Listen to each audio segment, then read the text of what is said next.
Ну и в завершении выпуска самый старинный из сохранившихся классических балетов покажут в Якутске.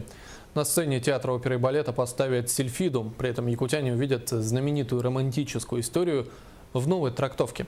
Премьера состоится в середине июня. На репетиции побывала Сарглана Федорова. Якутские артисты балета оттачивают нюансы хореографии под руководством балетмейстера Мариинского театра Габриэлы Камлевой. Репетиция к премьере идет полным ходом. Артисты с большим удовольствием работают над каждым движением.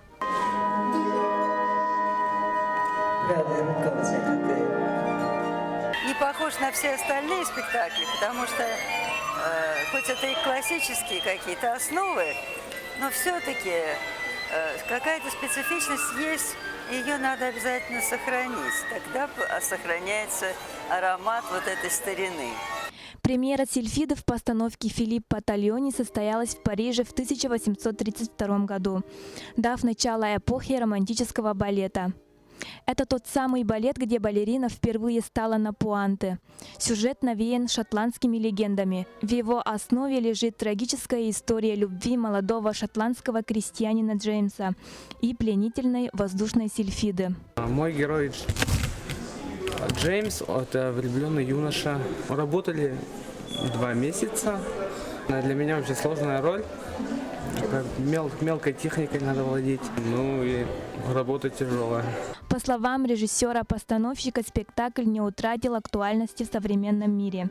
Людям интересна жизнь человеческого духа, причины, по которым люди испытывают ту или иную эмоцию.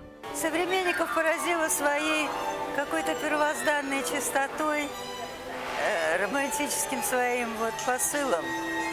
Мне кажется, что сегодня в нашей жизни так не хватает вот этого романтического начала, потому что жизнь, она такая слишком реальная. Главные партии в первом премьерном спектакле исполнят Юлия Мярина и Тимофей Федотов.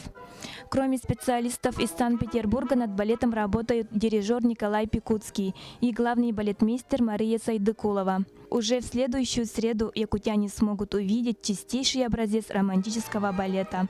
Саргалана Федорова, Александр Слепцов, НВК Саха, Якутск.